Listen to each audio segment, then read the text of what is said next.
আসসালামু আলাইকুম। কেমন আছেন সবাই? আশা করছি আল্লাহর রহমতে অনেক অনেক ভালো আছেন। আমিও আলহামদুলিল্লাহ বেশ ভালো আছি।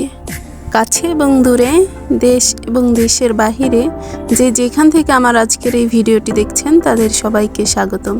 Welcome to my channel and welcome to my new blog video. তো আজ আমি সংসারের কোনো কাজকর্মই দেখাবো না। আসলে আজকে আমি সংসারের বাহিরে কি করেছি, কোথায় কোথায় ঘুরেছি, কোথায় গিয়েছি সেটাই দেখাবো। তো এখন যখন আমি যাচ্ছি তখনও কিন্তু আমি আসলে জানতাম না যে আমরা কোথায় যাচ্ছি। আসলে জুনায়েদের আব্বু শুধু নামাজ পড়ে এসে বলল রেডি হও, এক জায়গায় বের হব। কিন্তু আমি যখন জিজ্ঞেস করেছিলাম কোথায় বের হব তখন কিন্তু সে কিছুই বলে নাই। তো তারপর টুকটাক আর কি কাজকর্ম সেরে আমি জুনাইদ রেডি হয়ে তৈরি হয়ে বের হয়ে পড়েছি। আসলে আমারও কিন্তু কোনো আইডিয়া নেই আমি কোথায় যাচ্ছি। আমি হয়তো ভেবেছিলাম শ্বশুর বাড়ি যাব, কিন্তু যখন দেখলাম এখানে রাস্তাটা চেঞ্জ, আমি বামে না গিয়ে ডানে গেলাম, তখনই আমার মনের মধ্যে খটকা লাগলো যে কি ব্যাপার, কোথায় যাচ্ছি। তো এদিক দিয়েও আমার শ্বশুর বাড়ি যাওয়া যায়। তারপরে ভাবলাম হয়তো বা এই রাস্তা ধরে শ্বশুরবাড়ি যাব। আসলে প্রত্যেক শুক্রবারই আমরা শ্বশুরবাড়ি যেয়ে থাকি। তো জানি না আজকে কোথায় নিয়ে যাবে। তো আসলে ও যেহেতু সারপ্রাইজ দিতে চাচ্ছিল, আমি ওকে অত জিজ্ঞাসাও করেছিলাম না অ্যাকচুয়ালি আমরা কোথায় যাচ্ছি। ও নিয়ে যাক, তারপরেই তো দেখতে পাবো। তো তারপর যখন আবারও বাম পাশে না যেয়ে ডান পাশের রাস্তা ধরে হেঁটে ডান পাশের রাস্তা ধরে ও গাড়ি নিয়ে গেল, তখন আমার মনের মধ্যে একটু খটকা লাগলো যে আমরা হয়তো বা পার্কে যাচ্ছি। আর এটা শিওর হলাম যখন এই গ্রিন ভ্যালি পার্ক লেখাটা আমি আসলে দেখতে পেলাম। তো যাই হোক ভিউয়ার্স, আজকের ভিডিওতে আমরা গ্রিন ভ্যালি পার্কে গেলাম, কোথায় কোথায় ঘুরলাম সেটাই দেখাবো। আসলে নাটোরের এই গ্রিন ভ্যালি পার্ক আসলে অনেক সুন্দর। আমার তো মনে হয় গোটা বাংলাদেশের মধ্যে সবচেয়ে সুন্দরতম পার্ক এটাই আর কি। আর এত বড় পার্ক আমি কখনোই এর আগে দেখি নাই। এটা কিন্তু অনেক আগে থেকে তৈরি হচ্ছে এবং এর ভেতরে এখনও কাজ চলছে। অনেক হয়ে গিয়েছে, তারপরেও এখনও কাজ শেষ হয়নি। দেখুন, এটা হচ্ছে এর মেন গেট। তো যাবার শুরুতেই আমরা এখান থেকে আর কি বাহির থেকে বাদাম, ছোলা এগুলো নিয়ে নিচ্ছি, কারণ এগুলো পার্কের ভেতরে পাওয়া যাবে না, আর গেলেও অনেক দাম। এখন আমরা গিয়ে দেখেছি এগুলো আসলে খুচরা বিক্রেতা নাই, ওখানে শুধু কয়েকটা দোকান আছে। আর এই যে এখান থেকে একটু আলুর চপ নিয়ে নিচ্ছি, আর জুনাইদের জন্য একটা আইসক্রিম নিয়ে আমি বললাম যে আমি আর জুনাইদ ধীরে ধীরে হেঁটে হেঁটে গেটের কাছে যাই, যেখানে টিকিট আর কি সেল করবে সেখানে যাচ্ছি। আর জুনাইদের আব্বু বলল যে তোমরা যাও, আমি আসছি। তো দেখুন আমার জুনাইদটা কিন্তু ও আগে আগে চলে যাচ্ছে আর আমি ওকে ভিডিও করছি, প্লাস চার সাইডটা ভিডিও করছি। আসলে এখানে কিন্তু শীতের সময় অনেক মানুষ আসে, আর এখন যেহেতু গরমের সময় এর কি বলবো, 100 ভাগের মধ্যে 10 ভাগও মানুষ আসে নাই। আর শীতের মধ্যে এই যে পার্কিংগুলো দেখছেন, গাড়ি রাখার জায়গাগুলো, এখানে অনেক গাড়িতে ভরে যায়, বাহিরেও অ্যাভেলেবল থাকে আর কি। ভিতরে যখন এগুলো ধরে না তখন কিন্তু বাহিরেই রাখতে হয় গাড়িগুলোকে। সুবিশাল এরিয়া মিলে আমাদের এই নাটোরের গ্রিন ভ্যালি পার্ক, যেটা আসলে আমার কাছে খুবই সুন্দর লাগে। এখানে আমি অনেকবার এসেছি, কিন্তু হাজব্যান্ডের সঙ্গে এই প্রথম, জীবনের প্রথম আসা তার সঙ্গে এই গ্রিন ভ্যালি পার্কে। আসলে কোনো পার্কেই তার সঙ্গে যাওয়া হয়নি। পার্সোনালি বিয়ের পর এই প্রথম আমার সন্তান সহ তার সঙ্গে আসছি। আর গেটের শুরুতেই একটা সুপারম্যান দেখতে পাবেন, আর তারপরেই কিন্তু পিছনে রয়েছে একটা বিশাল বড় ডাইনোসর। আর আমরা এই ভেতর দিয়ে এই সাইড দিয়ে যাচ্ছিলাম, কারণ যেহেতু বিকেলবেলা রোদের তাপ আসলে অনেকটাই ছিল। সেটা আপনারা ক্যামেরায় কতটুকু বুঝতে পারছেন আমি জানি না, তবে খুবই রোদ ছিল। তো আমি বললাম এখন এই সাইড দিয়ে ঢুকি, পরে ওই সাইড দিয়ে বের হব। তো এই যেই বলা সেই কাজ, এত বড় একটা পার্ক ঘুরে ঘুরে দেখতেও কিন্তু প্রচুর সময় লেগে যায়। তো এইটা হচ্ছে পার্কের আরও একটা অ্যাট্রাকটিভ জায়গা, যেখানে সবাই ছবি ওঠাতে ব্যস্ত। আর ফুলের কথা নাই বা বললাম, মানে এমন কোনো ফুল নেই যেটা এখানে হয় না, কিন্তু এখন যেহেতু গরমের সময় ফুলটা একটু কমই আছে। আর আমি আমার ভাইয়া ভাবির সঙ্গে যখন এসেছিলাম তখন কিন্তু অনেক ফুল ছিল। তো ওই সাইডে ছিল আসলে বাচ্চাদের জন্য খেলাধুলার জায়গা। সেখানে অনেক রকমের খেলাধুলার আর কি স্পোর্টস রয়েছে। তো সেই দিকে আর কি রোদের জন্য আমি বললাম এই সাইডটা পরে যাব, যখন বেলাটা একটু আর কি হেলে পড়বে সেই সময় যাব। এখন যেদিকে শুধু বড় বড় গাছে ঢাকা আছে সেদিকেই যাব। তো এখানে আসলে অনেক রকমের ফুল গাছ আছে, ছোট বড়। আর সব কিছু তো আপনাদের মাঝে ভিডিও করে দেখানো সম্ভব নয়। আমার কাছে যেটা যতটুকু ভালো লেগেছে সেটাই দেখাচ্ছি। ওই যে দেখুন ফুলের পাহাড়, এখানে অনেক ছোট ছোট ফুল আছে। আর ওই পাহাড়টায় যেতে হলে আর কি আলাদা টিকিট কাটতে হবে।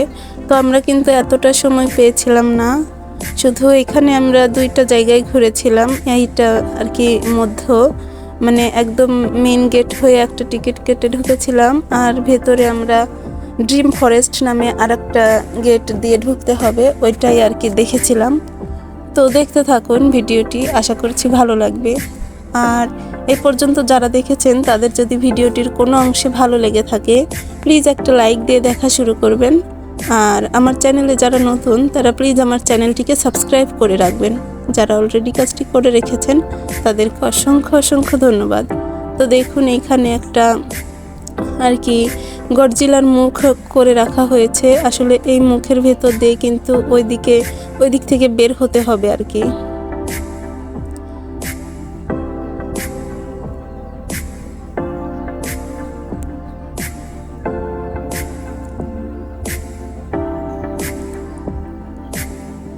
তো আমি জুনাইদকে ভেবেছিলাম এই গাড়িগুলোতে উঠিয়ে দেব, কিন্তু আমার ছেলেটা খুবই ভয় পায়, যার জন্য ওঠানো হলো না। ও আসলে অনেকটা ভয় পাচ্ছিল।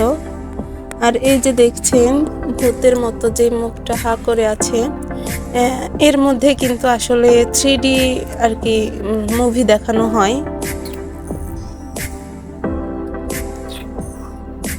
তো এই মুভিটা আমি এর আগে দেখেছি, অতটা আসলে বাস্তব মনে হয়নি। তো এবার যে দেখলাম 3D মুভির জন্য আরেকটা নতুন হল করা হয়েছে। আর এই যে সামনে যে বড় বিল্ডিংটা দেখছেন এটা হলো এখানকার আর কি পার্কের ভেতরে মসজিদ রয়েছে। আমি জানি না কোনো পার্কে মসজিদ আছে কি না, তবে এই পার্কটিতে আমি প্রথম দেখি যে মসজিদ। এই যে দেখুন এই ভূতের ঘরের মুখ দিয়েই আর কি ঢুকতে হবে হরর ফিল্ম দেখার জন্য।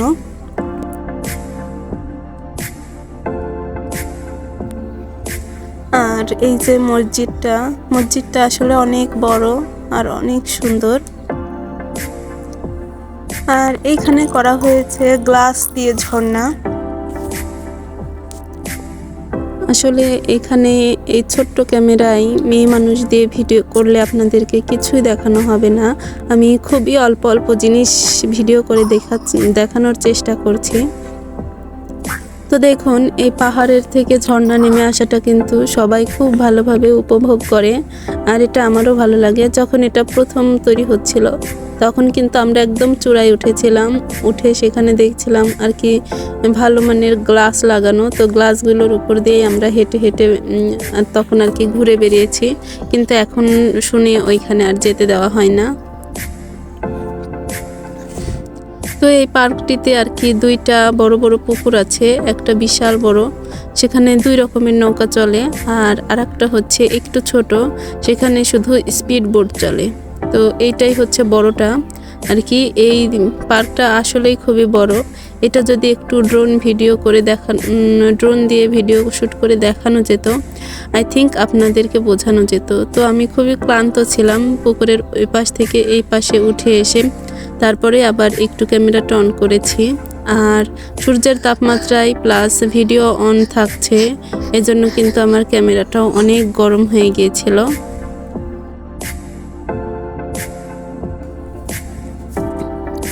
আর এখন পার্কের যে সাইডে আসলাম, আসলে এখানে তো অনেক দূর থেকে অনেক মানুষ আসলে স্কুল কলেজ বিভিন্ন প্রতিষ্ঠান থেকে এসে থাকে পিকনিক করার জন্য।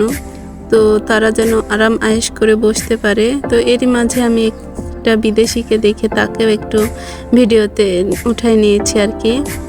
তো এই সাইডে এগুলোই ছিল, তো যার জন্য এগুলো আর কি দেখানোর প্রয়োজন মনে করলাম না। তবে অনেক বড় বড় করে জায়গা করে রেখেছেন আর কি, যারা এখানে সুন্দর করে খাবার পরিবেশন করতে পারবে, বিভিন্নভাবে খেলাধুলা করতে পারবে, কনসার্ট করতে পারবে, সে যাই হোক তারা যেভাবে খুশি সেভাবে ব্যবহার করতে পারে।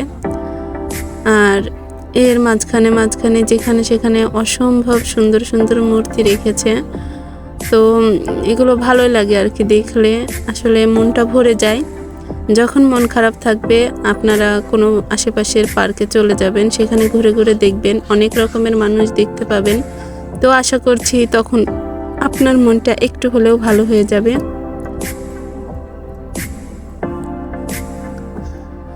আর এই পার্কে এসেছি আমি জানি না কেন আমার হাজবেন্ড এখানে নিয়ে এসেছে, কারণ তিনি তো সারপ্রাইজ দিয়ে নিয়ে এসেছে, তো কোনো উপলক্ষ আছে কি না সেটাও জানি না।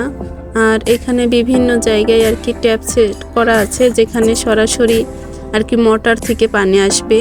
আর এখানকার মোটরটি সারা দিন চলে, জানি না কত স্পিডের মোটর লাগানো আছে, যে এত বড় পার্কগুলো সব সময় আর কি। তো দেখুন এটাই সেই পুকুর, মানে দিঘি যেটা ওই সাইড থেকে এই সাইডে এসেছে, এটাই এর শেষ সীমানা। আসলে এক প্রান্ত থেকে অন্য প্রান্তের মানুষগুলোকে দেখাও যাবে না, এত বড়ই পুকুর, নদীর মতো আর কি বাঁক নিয়ে মোড় ঘুরেছে।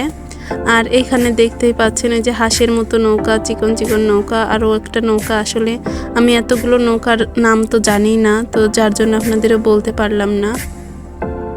তো বিভিন্ন ধরনের মানুষ, দূর থেকে অনেক মানুষ এসেছে। আসলে আমার খুবই ভালো লাগছিল এতগুলো মানুষকে একসঙ্গে দেখে।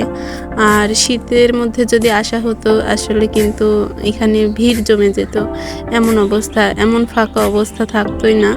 আসলে এখন অফ সিজনে আমার হাজবেন্ড এই জন্যই নিয়ে এসেছে, যেন পরিবেশটা একটু নিরিবিলি থাকে।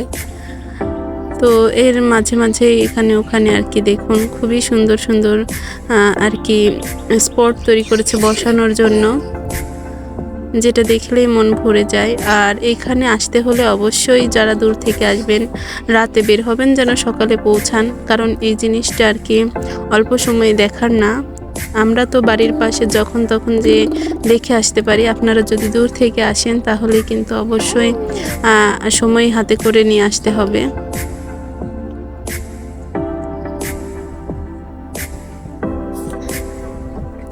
ওই যে দেখছেন মাঝখানে আরও একটা ব্রিজ করা আছে। আসলে এই দিঘিটাতে মোট 2টা ব্রিজ করা আছে, প্রথমে একটা দেখিয়েছি আর এইটা মাঝখানের ব্রিজ। আর এই দিঘিটা দেখছেন, এই দিক দিয়ে আর কি নৌকা চলাচল করে, যেটা আসলে আমার খুবই ভালো লাগে। আর এর মাঝখানে একটা ছোট্ট করে সুইমিং পুল করা আছে, যেখানে আর কি শীতের মধ্যে গিজার সিস্টেম করে গরম পানি এবং গরমের মধ্যে ঠান্ডা পানি করে আর কি সবাইকে গোসল করতে পারে। আর এই যে দেখুন এটা কিন্তু একদমই গ্রাম্য পরিবেশের মতো, তো পুকুর থেকে পানি নেওয়ার আর কি দৃশ্য দেখাচ্ছে। আসলে এইটা দেখতে আমার সব থেকে বেশি ভালো লাগে। সবাই আসলে এখানকার অনেক রকম ভিডিও দিয়েছে, এটা আমি দেখেছি, তবে এটা আমার একটা ট্যুর ভিডিও হিসেবে নিয়ে নিতে পারেন, কারণ আমি তো আর তাদের মতো সুন্দরভাবে অত ভিডিও করতে পারি না। তো মেয়ে হয়ে যতটুকুই পারছি আমার কাছে মনে হয় এই আলহামদুলিল্লাহ। তবে আপনারা প্লিজ আমার পাশে থাকবেন এবং জানাবেন কমেন্ট করে যে ভিডিওটি কেমন হয়েছে। তো দেখুন এই গাছগুলো আমার খুবই ভালো লাগছিল, তো আমি ভাবলাম একটু হাত দিয়ে ছুঁয়ে দিই, তো যার জন্য এগুলোতে একটুখানি হাত বুলিয়ে যাচ্ছিলাম। আর আপনাদের ভাইয়াকে বললাম একটুখানি ভিডিও করে দিতে। তো নির্মল পরিবেশে যখন এমন আর কি জায়গায় যাওয়া হয় তখন কিন্তু মনটা এমনিতেই ভালো হয়ে যায়। আর এই যে এই দিকটাতে আর কি সুইমিং পুল আছে, তো এর ভেতরে যেতে হলেও কিন্তু আলাদাভাবে টিকিট কেটে ঢুকতে হবে। আর এই সাইডে আর কি রান্না বাড়ার জায়গা, সামনে আরও অনেক বড় বড় জায়গা আছে যেগুলোতে রান্না বাড়া করা হয়। তো ফোনের ক্যামেরা হওয়ায় কিন্তু সব কিছু আমি পরিষ্কারভাবে দেখাইতে পারলাম না, তবে যতটুকুই দেখাচ্ছি আপনারা বুঝবেন যে বাস্তবে কিন্তু এর থেকেও অনেক অনেক সুন্দর আমাদের এই পার্ক। আর আজকের ভিডিওতে আমি শুধু পার্কের আর কি মেন আকর্ষণীয় জায়গাটা বাদ রেখে আর কি বাকিটুকু দেখাইলাম। তো এরপর আমরা যেখানে গিয়েছিলাম সেই জায়গাটা দেখাবো আমি আমার পরের ভিডিওতে, কারণ একটা ভিডিওতে দেখালে হয় কি ভিডিওটা অনেক বড় হয়ে যাচ্ছে, যদিও এটা 15 মিনিটের একটা ভিডিও হয়ে গিয়েছে। তো এরপর আমরা ঢুকবো ড্রিম ফরেস্ট।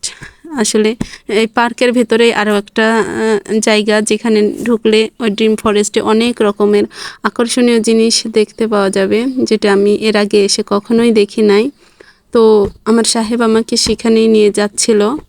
আর আপনাদের থেকে এখানেই বিদায় নিচ্ছি। আল্লাহ হাফেজ, আসসালামু আলাইকুম।